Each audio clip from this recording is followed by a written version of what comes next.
أعوذ بالله من الشيطان الرجيم. بسم الله الرحمن الرحيم.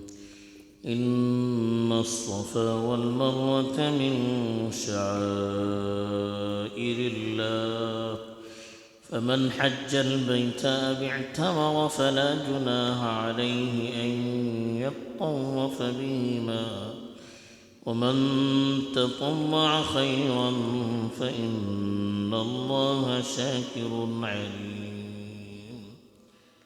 الحمد لله والصلاة والسلام على رسول الله من والاه أما بعد. اس سے پہلے کئی آیات میں کعبۃ اللہ کی طرف رخ کر کے عبادت کرنے پر بنی اسرائیل کو جو اعتراض تھا ان کا جواب دے کر مسلمانوں کو نماز اور صبر کے ذریعے مدد حاصل کرنے کی تلقین دی گئی تھی اور بتایا گیا تھا کہ مخالفتیں زیادہ ہوگی، حالات زیادہ آئیں گے، اس کے لیے کیا کرنا ہے وہ ذرائع بھی بتائے گئے تھے. اب جو آیت تلاوت کی گئی ہے اس میں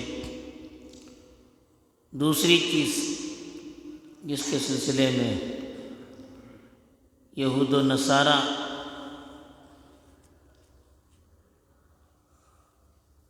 جھوٹ پروپیگنڈا مشہور کر رہے تھے اور جس کی حقیقت کو چھپانے کی کوشش کر رہے تھے اس کا تذکرہ ہے. وہ ہے صفا اور مروہ.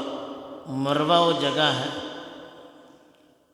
اصلاً صفا اور مروہ دو پہاڑیوں کے نام ہیں جو مکۃ المکرمہ میں موجود ہیں، اور حاجی جب حج کرنے کے لیے جاتے ہیں تو ان دونوں کے درمیان میں سعی کرتے ہیں، چکر لگاتے ہیں.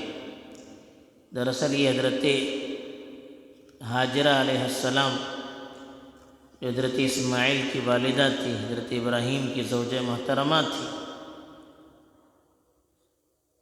انہوں نے جب زیادہ پیاس محسوس کیا اور بچے کی تڑپ دیکھی تو بے چین ہو کر ادھر ادھر اس پہاڑ سے اور پہاڑ تک، اس پہاڑ سے اس پہاڑ پر چڑھ کر دیکھنے لگی کہ کہیں کوئی پانی کا ذریعہ موجود ہے یا کہیں سے کوئی قافلہ آتا ہو تو جس کے ذریعے پانی حاصل کیا جائے.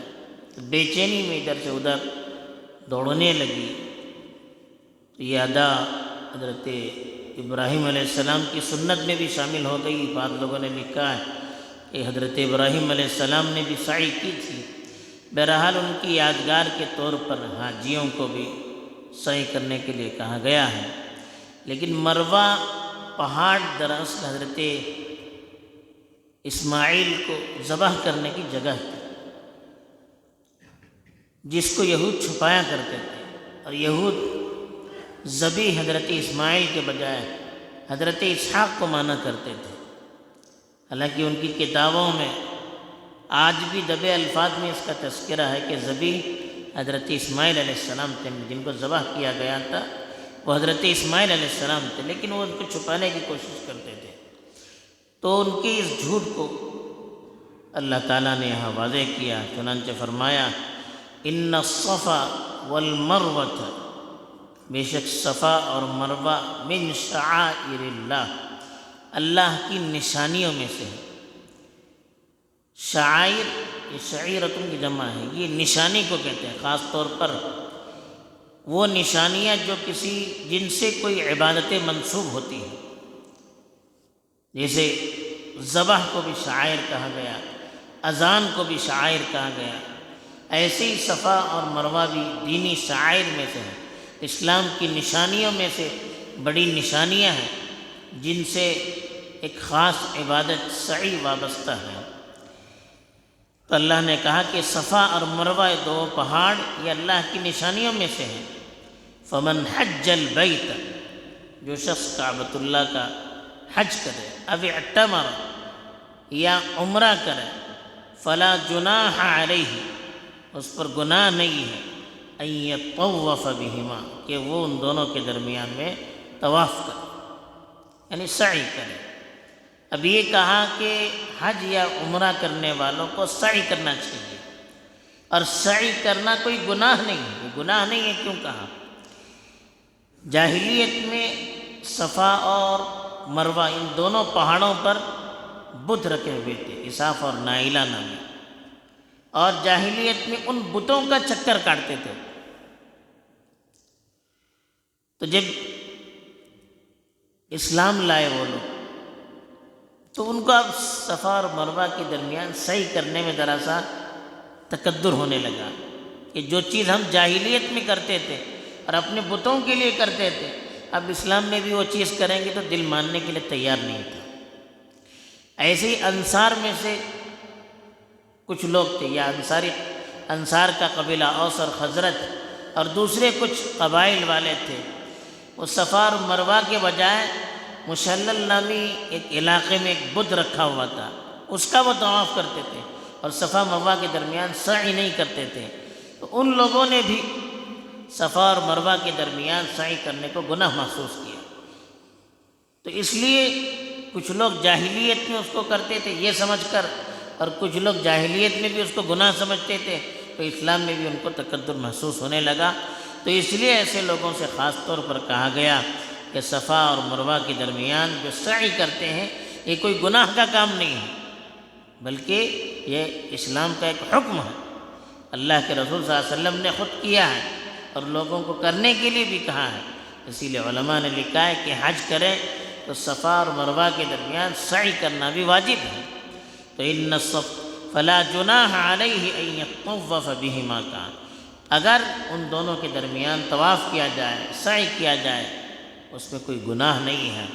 ومن تطوع خیرا، جو خیر کے کام کو اپنی طرف سے کرے گا، خوش دلی سے کرے گا، فإن اللہ شاکر علیم، اللہ تعالیٰ شکر بجا لانے والے ہیں، ہر چیز کو جاننے والے ہیں۔ تو کہا کہ خیر کے کام کو جو اپنی طرف سے خوش دلی کے ساتھ کرتا ہے، جو بھی اچھا کام ہے، تو اللہ تعالیٰ اس پر اس کو بدلہ دیتے ہیں۔ شاکرن کا مطلب اللہ خوش ہوتے ہیں اور ان کو اس کا پورا پورا بدلہ دیتے ہیں۔ اور علیم کا، ایک ایک چیز سے اللہ واقف ہے، کون کیا کام کرتا ہے، کس نیت سے کرتا ہے، کیا جذبہ اندر مقصود ہے، سب اللہ کو معلوم ہے۔ اس لیے آپ اگر سعی کریں تو آپ یہ نہ سمجھیں کہ آپ جاہلیت کا ایک کام کر رہے ہیں، بلکہ آپ کے دل کے اندر اگر اللہ کے حکم کو بجا لانے کی نیت ہوگی اور جذبہ ہوگا تو اللہ تعالیٰ اس نیت اور جذبے سے واقف ہوں گے اور آپ کو اس کا بھرپور ثواب عطا کریں گے۔ بہرحال اس آیت میں یہی صفا مروہ کی عظمت بھی بیان کی گئی اور سعی کا حکم بھی بتایا گیا، اور اللہ کی طرف سے جو بدلہ ملنے والا ہے اس کی طرف بھی اشارہ کیا گیا۔ اللہ تعالیٰ ہمیں صحیح طور پر قرآن کو سمجھ کر اس کے تقاضوں پر عمل کرنے کی توفیق دے، آمین۔ وآخر دعوانا الحمدللہ۔